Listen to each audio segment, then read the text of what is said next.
के पास मौजूद खुफिया जानकारी के मुताबिक ज्योति मल्होत्रा को उसकी पाकिस्तान की यात्रा के दौरान बाकायदा वीडियो बनाने की ट्रेनिंग दी गई।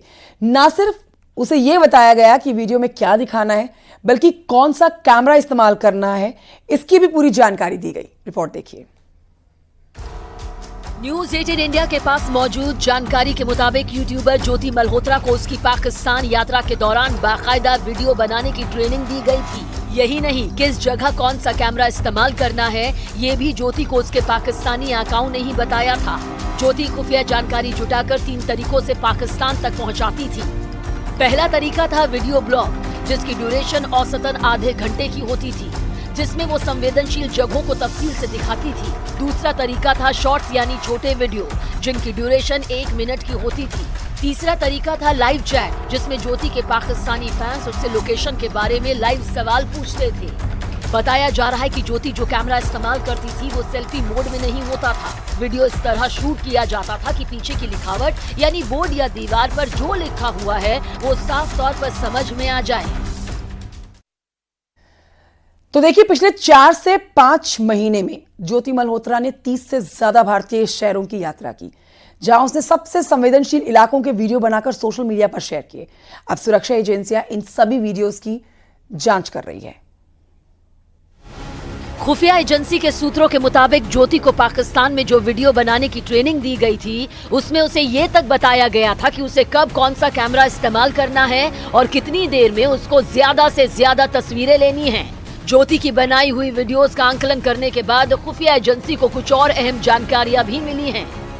ज्योति के पाकिस्तान में बनाए गए वीडियो की लंबाई कम थी, जबकि भारत में बनाए गए वीडियो की लंबाई बहुत ज्यादा होती थी। आमतौर पर यूट्यूबर या ट्रैवल ब्लॉगर इतने कम समय में इतना ट्रैवल नहीं कर पाते, लेकिन खुफिया एजेंसी के मुताबिक ज्योति की भारतीय शहरों में विजिट बाकायदा एक टाइम टेबल के तहत होती थी, जिसको उसके आका तैयार करते थे। ऐसा नहीं था कि ज्योति कहीं भी जाकर कुछ भी शूट कर लेती थी।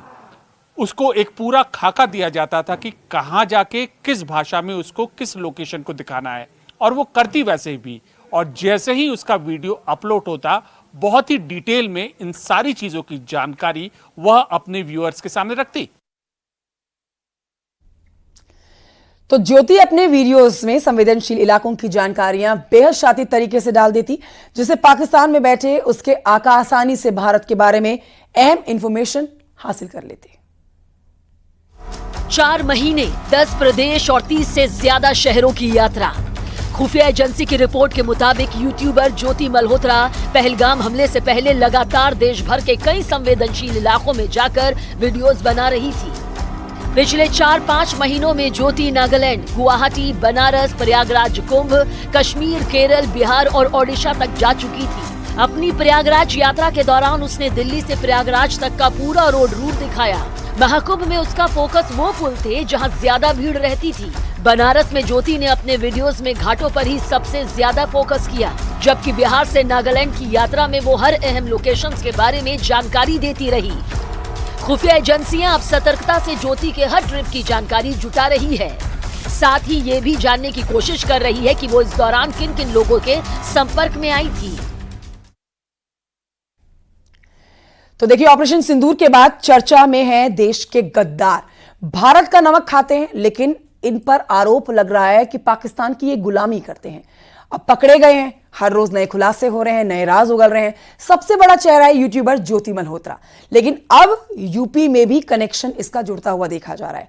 सुरक्षा एजेंसियां अब इन आरोपियों की कुंडली खंगाल रही है और बड़े बड़े एक्शन लेने की अब तैयारी कर ली गई है। रिपोर्ट देखिए।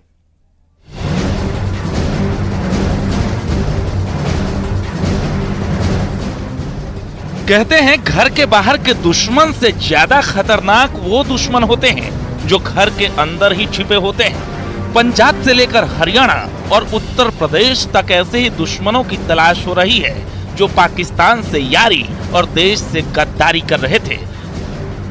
कुछ आरोपियों की गिरफ्तारी हुई है। ज्योति मल्होत्रा, यामीन, नोमान इलाही, अरमान, देविंदर सिंह, गजाला और शहजाद जो यूपी का है। इनमें सबसे बड़ा चेहरा है यूट्यूबर ज्योति मल्होत्रा का। ज्योति पर जासूसी का आरोप है। उसके कई वीडियोस वायरल हो रहे हैं। जिसमें वो दिल्ली में पाकिस्तान हाई कमीशन में पार्टी अटेंड करती दिख रही है, तो किसी वीडियो में वो लाहौर की सैर करती नजर आ रही है। पाकिस्तान में कई हाई प्रोफाइल लोगों से उसकी मुलाकात से उसके संपर्क में होने के बाद वो एजेंसियों के रडार पर आई। इसी तरह हरियाणा के नूह में जासूसी नेटवर्क का पर्दाफाश हुआ है। जासूसी के आरोप में हरियाणा पुलिस और केंद्रीय जांच एजेंसियों ने नूह से एक और आरोपी तारीफ को गिरफ्तार किया है। पाकिस्तान जाने के बाद तीसरी बार फिर मैं वहाँ से जब आया ना,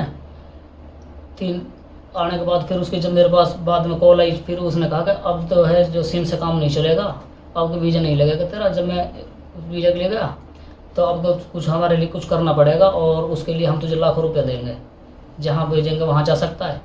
अब मैंने वहाँ तो उनके सामने हाँ भर ली, फिर ठीक है जैसे कहा मैं वहाँ चला जाऊँगा।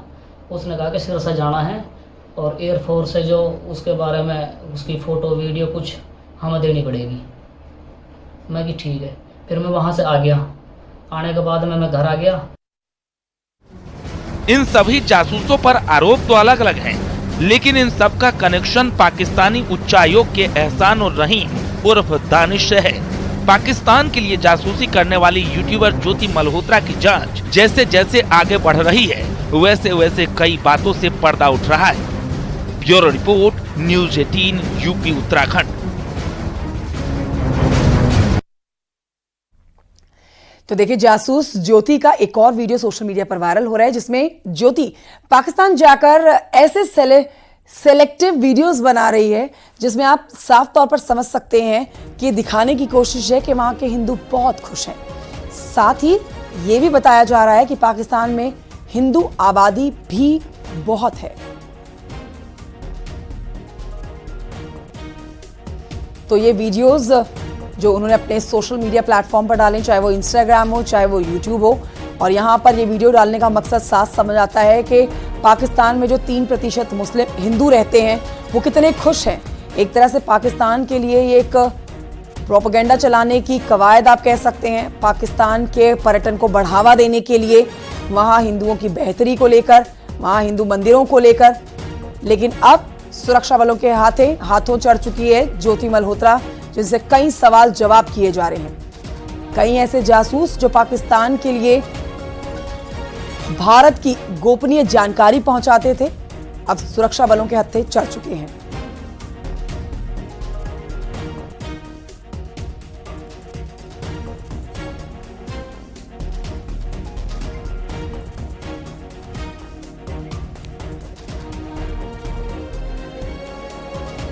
तो देखिए, एक के बाद एक वो गद्दार आपके सामने हैं जिन्होंने देश के साथ गद्दारी की है। ऑपरेशन सिंदूर के तहत अब एक ऑपरेशन और छेड़ दिया गया है सुरक्षा बलों के द्वारा, जिसमें वो गद्दार पकड़े जा रहे हैं जो खाते भारत का नमक हैं लेकिन पाकिस्तान के लिए काम करते हैं। तो सबसे गद्दार नंबर 1 आपके सामने है ज्योति मल्होत्रा। दूसरी गद्दार नंबर 2 गजाला।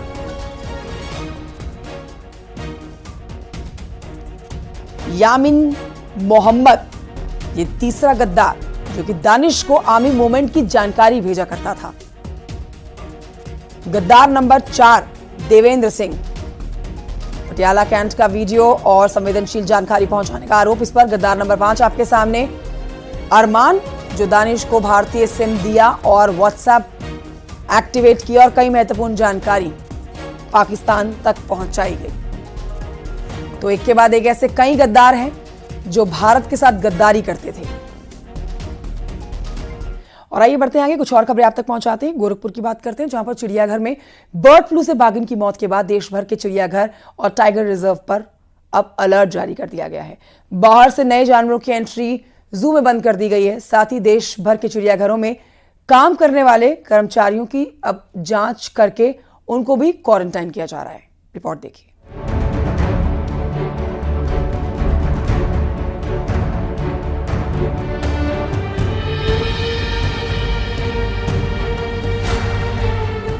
इस वक्त चिड़ियाघरों पर बर्ड फ्लू का खतरा मंडरा रहा है, जिसको लेकर सेंट्रल जू अथॉरिटी ने देश भर में अलर्ट जारी किया है। गोरखपुर जू में 7 मई को हुई बाघिन की मौत के बाद उत्तराखंड के चिड़ियाघरों और टाइगर रिजर्व में नए जानवरों की एंट्री और बाहर से मांस मंगाने पर प्रतिबंध लगाया गया है। कॉर्बेट एवं राजा जी ने हमारा उत्तराखंड का सभी प्रोटेक्टेड एरियाज को कहा गया है इसके साथ हमारे पास जू है 2, उनको भी कहा गया है, एवं हमारे पास जो रेस्क्यू सेंटर्स है 3, उनका जो डीएफओ इंचार्ज होते हैं उनको भी कहा गया है। इसका अर्थ हुआ कि हमने पूरा स्वतंत्र रूप से जिस प्रकार का डायरेक्शन आ रखा है सीजेडे से, तो उसके हिसाब से ये किया जा रहा है। के गोरखपुर जू में एक टाइगर्स के बर्ड फ्लू से इन्फेक्टेड होने के बाद उत्तराखंड में भी हाई अलर्ट घोषित कर दिया गया है। उत्तराखंड के दोनों tiger reserve, Corbett tiger reserve और राजाजी टाइगर रिजर्व के साथ ही 2 जू, देहरादून और हल्द्वानी जू और 3 रेस्क्यू सेंटर को हाई अलर्ट मोड पर रखा गया है। अभी आप देख सकते हैं कि ये देहरादून जू है, जिसमें करीब 47 स्पीसीज की 500 से अधिक यहाँ पर जानवर हैं, अलग अलग किस्म में, जिसमें टाइगर भी है, लेपर्ड है, तमाम तरह के जानवर यहाँ पर मौजूद हैं। ये इस जू को भी हाई अलर्ट पर रखा गया है। उत्तराखंड में खासकर इसको लेकर बेहद सावधानियां बरती जा रही हैं कि जो खाने पीने का सामान, खासकर जो मांस आता था, उसको लेकर स्पेशल तौर पर सावधानी बरती जा रही है। इसके अलावा जो छिड़काव समेत जो तमाम इंतजाम किए जाते हैं, उनको भी कंप्लीट यहाँ पर किया जा रहा है। कानपुर चिड़ियाघर में बर्ड फ्लू का खतरा बढ़ गया है। गोरखपुर से लाए गए शेर पटौदी की मौत के बाद 2 बाघिन पुष्पा और आध्या को क्वारंटीन किया गया है, क्योंकि उन्होंने खाना कम कर दिया है। उनके खून के नमूने जांच के लिए भेजे गए हैं। इससे पहले एक मोर और बत्तख की मौत भी हो चुकी है। पूरे चिड़ियाघर में फॉगिंग और सैनिटाइजेशन का काम चल रहा है। आप देख सकते हैं जहाँ तक कैमरे की नजर जा रही है, पूरी तरीके से ये बंद कर दिया गया। आज इसे खुलना था 19 तारीख को, मगर इसे फर्दर ऑर्डर्स तक के लिए बंद कर दिया गया है। स्प्रे छिड़का जा रहा है। नगर निगम की 10 टीमें लगाई गई, पीपी किट पहनकर इसे सैनिटाइज कराया जा रहा है। और जितने लोग भी यहाँ कर्मचारी लगे, उनको सख्त निर्देश दिए गए हैं कि यहाँ एक बाड़े से दूसरे बाड़े जानवर एंटर न करें। इसका विशेष ध्यान रखा गया। अगर डायरेक्टर ने यहाँ जिले के प्रशासनिक अधिकारियों के साथ टीम को लगाया गया। 126 लोगों की अभी तक सैंपलिंग की गई और इन सैंपलिंग का इंतजार किया जा रहा है, क्योंकि इन सब के ब्लड सैंपल लिए गए और अभी अन्य 18 सदस्य भी बाकी हैं। गोरखपुर प्राणी उद्यान में बर्ड फ्लू से बाघिन की मौत के बाद सेंट्रल जू अथॉरिटी की टीम जांच के लिए चिड़ियाघर पहुंची है। 5 सदस्यीय टीम 2 दिनों तक बर्ड फ्लू के कारणों की जांच करेगी। बड़ी संख्या में जानवरों के सैंपल भोपाल जांच के लिए भेजे गए हैं, जिनकी रिपोर्ट अगले 1 से 2 दिनों में आ जाएगी। उसके बाद कारण पता चल पाएगा कि आखिर यहाँ पे बर्ड फ्लू क्यों फैला है। इस टीम में आरबीआई भोपाल के भी एक सदस्य शामिल हैं। बर्ड फ्लू को लेकर गौतम बुद्ध नगर जिला प्रशासन भी अलर्ट पर है। टास्क फोर्स बनाकर पोल्ट्री फार्म की जांच की जा रही है। करीब 40 सैंपल जांच के लिए बरेली लैब भेजे गए हैं। जिस तरीके से कानपुर और गोरखपुर में बर्ड फ्लू को लेकर मामले सामने आए, इसको लेकर गौतम बुद्ध नगर जिला प्रशासन में भी हाई अलर्ट है। साथ ही आपको बता दें कि ओखला बर्ड सेंचुरी, जहां पर माइग्रेटेड बर्ड्स आते हैं, लिहाजा वहां पे भी डिस्ट्रिक्ट फॉरेस्ट ऑफिसर और साथ ही मुख्य पशु चिकित्सा अधिकारी के आपस में समन्वय स्थापित किया है और वहां पे भी लगातार टीम दौरा कर रही है और जानने की कोशिश कर रही है कोई मोर्टेलिटी तो नहीं है। फिलहाल सेंट्रल जू अथॉरिटी के अलर्ट के बाद देश भर के चिड़ियाघरों में निगरानी और सतर्कता बरती जा रही है। फॉगिंग, सैनिटाइजेशन के साथ साथ कर्मचारियों की भी जांच की जा रही है। Bureau report, news 18।